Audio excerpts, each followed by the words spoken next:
बाजिबाथि बोसोरालिया जथुम्मा बेयाव दिनै आसामनि गिबि मन्थ्रि आरो साराबो बाहागो लादों। बे जारिमिनारि जथुम्मायाव मा मेसेज दङ रायजो राजाफोरनो? गिबियावनो दुलाराय बर' फरायसा आफादनि 52थि बोसोरसालिया जथुम्माया बे रौतानि बड'लेण्ड फोथाराव गाजा गोमजायै जाफुंसार महर मोनदों। बेखौ नुनानै जोङो जोबोद गोजोननाय मोनदों आरो नैबे जथुम्मायावनो मानगोनां दिपेन बर' बिथाङा आफादगिरि महरै, खोरोमदाव औवारि बिथाङा लेङाइ आफादगिरि महरै आरो खनिन बसुमतारी बिथाङा गाहाय नेहाथारि महरै फिन सायख'जानायखौ जों मिथिनानै गोजोननाय मोनदों आरो बिथांमोननो आङो गोसो गोरबोनिफ्राय हामलायनाय बावो।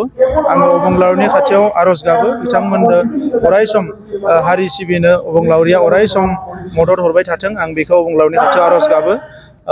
बे जथुम्मायाव गिबि खेबनि थाखाय आगोलनि जथुम्माफ्रावबो आसामनि चिफ मिनिस्टारा बाहागो लादोंमोन, नाथाय नैबे जथुम्मायाव बाहागो लानानै बर'नि जारिमिन आरो एबसुनि जारिमिनखौ जोबोद गेबेङै बुंनानै बिथाङा मोनसे रिकगनेसन आरो मोनसे सनमान एबसुनि फारसे बिथाङा दिन्थिदों आरो बियो एबसुनि जारिमिनाव बेसेबा गिदिर मोनसे देरगाथावना मोनसे बाथ्रा।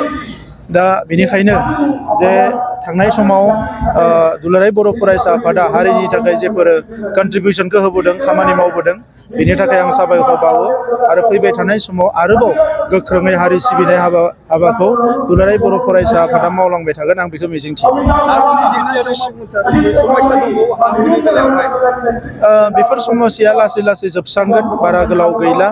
अलरेडि गोबां समस्याया जोब्बाय। जिखिनि आद्रा थानाय समस्या बेखौ मावनो थाखायनो जों राजखान्थियाव फैदों आरो बायदिसिना चेलेन्जेस हेंथाफोर दङब्लाबो बेफोर जेंनाखौ जोङो मावनानै जेरैखि जाया फोजोबनो हागोन होननानै आंहा फोथायनाय दङ। 27 जानुवारियाव सारमोननिया बोसोरथाम बिटिआर रेकर्ड कमप्लिट जाबाय। बेजों लोगोसे डक्टर रन्जन मेमोरि गैया नोंथांमोननि गेजेराव, बेनि बेलायाव सारा मा बुंनो सानो? मा होनदो? बिटिआर रेकर्ड जानाया बोसोरथाम कमप्लिट जाबाय, 27 जानुवारि कमप्लिट जाबाय। दा बेजों लोगोसे रायजो राजाफ्रा बुंदों सासे बिटिआरनि सेक्रेटारि डक्टर रन्जन मेमोरि गैया बेनि गेजेराव, सारा बेनि बेलायाव मा बुंनो सानो?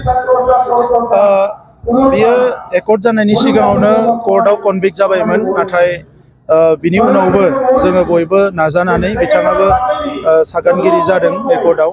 जोङो दाबो नाजागासिनो दङ, बयबो नाजादों आरो जोङो हास्थायो जे बिथाङा थाबैनो जेलनिफ्राय ओंखारनानै मोनसे समाजजों थानो हानाय थासारियाव फैनांगौ आरो बिनि थाखाय जोङो फैबाय थानाय समाव आसाम सरकार, भारत सरकारखौ नारसिनबाय थागोन। नाथाय बेयो आयेननि बेबस्था, बे आयेननि बेबस्थाजों जि मोनसे जुजिनो थाखाय बिबान लादों बेवहाय जों अराय सम मदद होबाय थागोन। बिटिआरनि सिमा बारायनायखौ लानानै गुबुन हारिफ्रा होगासिनो दङ, बिनि सायाव गुबुन हारिफ्राथ' होखागोन, मानोना बर' हारिनि मोजांखौथ' गोबाङानो हास्थाया। बे बुब्लियाव बर' हारियासो बुजिनांगोन जोङो जे जोङो कसियासलि धैर्य हमनानै मोजाङै आवगायलांनांगोन आरो जोंनि थांखियाव सहैनो थाखाय बयबो खौसे जानांगोन। दा गुबुन हारियाथ' बायदिसिना खोथा बुङो, नाथाय बर' हारियावबो बुंग्रा दङ ना, बेखौ मा खालामनो? गतिके बर' हारिनि जे एना एनिया जोबोब्ला गुबुन हारिनि सुथुरखौ गिनांगौ दङ होननानै आं साना। आरो बेजों लोगोसे सार जों नुनो मोनदों जेरै तामुलपुर जिल्ला बे जाना थांबाय, दा जिल्ला गैला बोखारथ'बाय होनना खोनानो मोनदों। दा बेजों लोगोसे जोंनि बिटिआरआवहाय मोननै जिल्लाया सोसनजानाय जाबाय, गहपुर आरो सनितपुर। दा बेनि बेलायाव रायजो राजाफ्रा गोबां कनफिउस जादों, ओरैनो खुगाजों बुंफ्लानाय ना गोमारनाय होननानै। बेनि बेलायाव सार मा बुङो? बेबायदि प्रश्नफोरखौ सोंबा बारा थिग जाया, मानोना नोंसोरबो मोजां मिथिगोन, नोंसोरसो रायजोफोरखौ कनफिउस खालामनो नागिरदों। रायजोफोरखौ कनफिउस खालामनो नाङा, मानोना बियो मोनसेनि उनाव मोनसे जालांगासिनो दङ। दा बेखौ नटिफिकेसन ओंखारबाय माबाय, बिनि उनाव बेफोर प्रश्नआनो थानो नाङा। दा जेला नोंसोरो बेबायदि कुइसनफोरखौ सोरबा सोरबा सोंनानै होयो, दा बेबायदियाव रायजो राजाफ्रा कनफिउस जायो। दा मोनसेनि उनाव मोनसे जालांगासिनो दङ आरो जालांबाय थागोन। दा नंखायनो पजिटिभ लाइनाव सिन्था खालाम, पजिटिभ बाथ्राफोरखौ फोसाव। माने रावबो माने सिगां सिरियाव गैयै एबा सोरबा नाबां जाबां बुंनाय बाथ्राफोरखौबो फोसावनानै हारियाव मेडियायाबो गुलाय गुजाय खालामनो नाङा।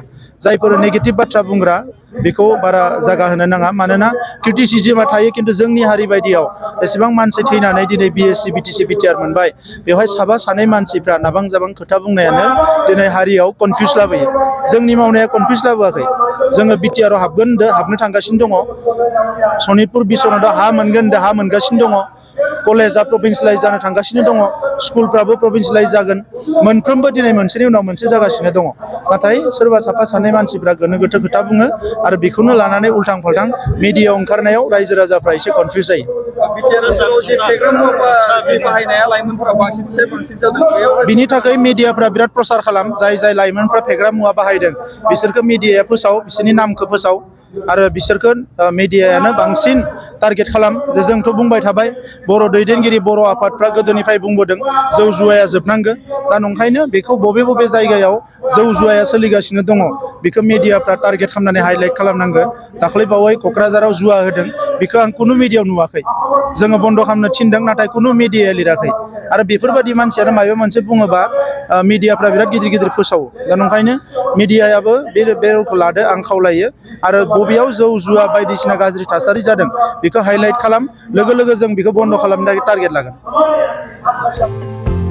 39 बोसोरनिफ्रायनो देहायारि जोथोननि बिथिङाव बुहुमनि बयजोंबो फोथायजानाय लोगोसे साबसिन आरो रावजोंबो रुजुजायै गोरोन्थि गैयै फिथाइनि रादाय होग्रा एप'ल' डायग्नोस्टिक्सआ नोंथांमोननि साखाथियाव सौफैबाय बे एप'ल' डायग्नोस्टिक सेन्टाराव थैजों सोमोन्दो थानाय गासिबो बेराम कभिड-19 बेराम खि हासुदै आरो गुबुन गुबुन बेरामनि आनजाद खालामनाय जायो नोंथांमोनहाबो आनजाद खालामजाफैनो हागोन थङा जाबाय क'क्राझार टाउननि मालदां बाजारनि साखाथियाव थानाय रिलायन्स पेट्रल पाम्पनि उल्थाथिं